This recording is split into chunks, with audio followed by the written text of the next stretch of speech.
The music you are listening to is A Night in Tunisia, played by trumpet player Miles Davis. It is a standard of American jazz music, popularized by African Americans in the early 1900s. But much like the issues of racial inequality in the US, not all jazz music was considered the same. There is a splintering of style formed by the ideals of white and black jazz musicians. American jazz music was viewed as the first true American music, but its innovation has stirred controversy that still exists today. This can be determined through not only the beginnings of jazz music, but also through the change in style that occurred due to cultural appropriation. But in order to understand the concept of cultural appropriation, it's important that we consider the beginning of jazz music. The beginnings of jazz music began in the late 1800s after the abolishment of slavery. Now, these former slaves had difficulty finding jobs in the vicinity. They had trouble finding places to live, and so they would congregate in these slums in the Deep South. One of them was known as Congo Square. Now, these former slaves began a new genre of music called the blues, which used gritty vocals and mournful melody that was supposed to purge the negative emotions that they were facing due to the suffering that they faced. Songs were not written down and were passed along by memory. This is the root of improvisation, a technique most famous for its utilization in jazz music. In a 1997 article titled The History of Jazz, author Ted Gioia includes a quote by saxophonist Sidney Beckett in referring to his grandfather, a former resident of Congo Square. No one had to explain notes or rhythm or feeling to him. It was all there inside him, something he was always sure of. This account by Beckett demonstrates the need to improvise rather than to read sheet music. Now, the blues would give way to ragtime and jazz music, which began in the heart of New Orleans. Musicians such as Louis Armstrong and Jelly Roll Morton paved the way for this new movement of music.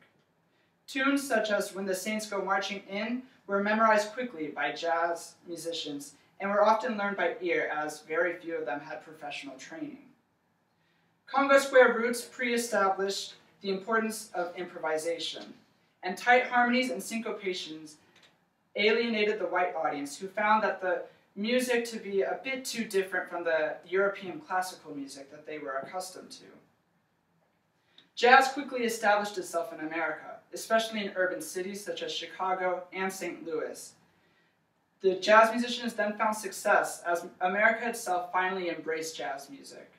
They performed in nightclubs, established jazz as a popular dance music, and the big bands of the 1920s appealed to black and white audiences alike.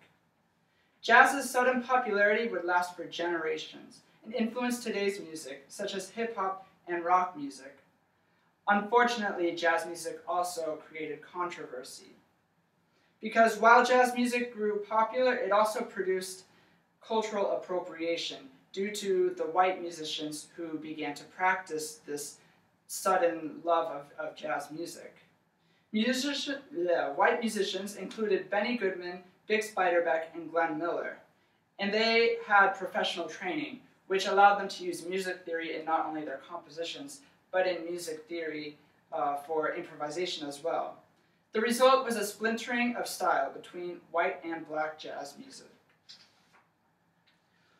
While white jazz was more structured and easy to listen to, it wasn't quite the same as the spontaneity and innovation produced by black jazz. As an example, I will begin by playing a brief excerpt from Miles Davis' A Night in Tunisia, which you had just heard a moment ago, and Buddy Rich's I'll Never Be the Same. You'll notice a difference between the simplicity and tone structure of black jazz and white jazz. You'll also note that there's a difference in the quality of the recording, which I will touch on in a bit. So this is Miles Davis, A Night in Tunisia.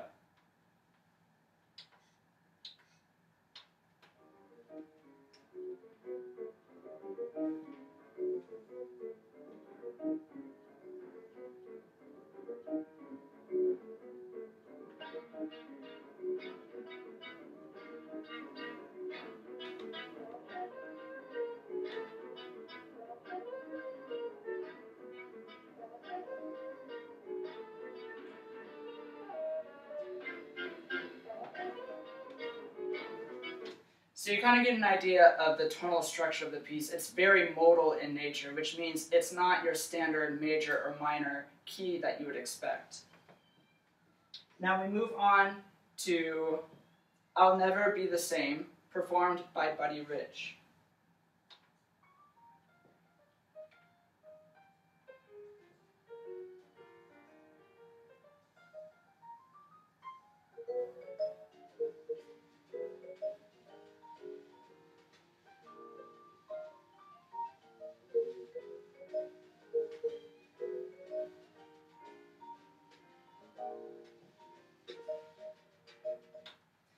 So the difference is not only in modality, but also in the style. Miles Davis's Night in Tunisia was a little bit more energetic and forward-moving, while Buddy Rich's I'll Never Be the Same was a bit more laid back and relaxed.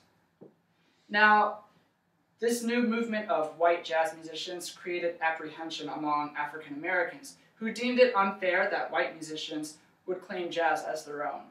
This was known as cultural appropriation, which occurs when someone claims another person's culture to be superior to his or her own culture.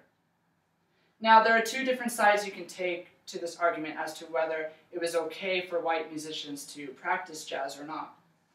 On one hand, white musicians did not face the same struggles as African American musicians. In a 2006 article titled Art, Authenticity, and Appropriation, author James Young quotes Delfeo Marsalis, a famous trombonist and brother of Wynton and Brandon Marsalis. Marsalis stated that one must pay serious dues in order to accurately translate the sorrow and heartache of the blues experience into musical terms.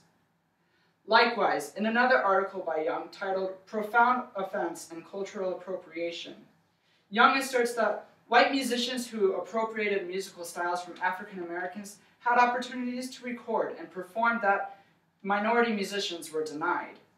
It seemed unfair that whites would profit from music created by African Americans. And you notice in our recordings, Buddy Rich's recording was of a much higher quality than Miles Davis. On the other hand, there were many white jazz musicians who were genuinely innovative, and many of them collaborated with black jazz musicians. White jazz musicians' performances were also more exposed to the public, especially to white audiences, which helped to promote racial tolerance as white audiences began to respect the artistic ideals created by black musicians. Regardless, jazz continued to create racial tension between black and white musicians that still exists today. So why is jazz so important to American culture as a whole? While it is true that jazz music had created a rift in the music industry, it also embodies the ideals that the United States has tried to achieve. Think about this for a minute. Jazz music was created due to various influences. Without the introduction of rhythms from Africa, melodies from American folk songs, and spirituality from religion, jazz would have never been created. Jazz is the result of a meshing of cultures. It is distinct from any other genre of music because of its unique harmonies and syncopations. That is what the United States had been trying to achieve for centuries. We, as a nation, strive to set ourselves apart, and American jazz music was the first genre of music to set itself apart from the classical music that the rest of the world was accustomed to. Jazz is truly the musical embodiment of American independence.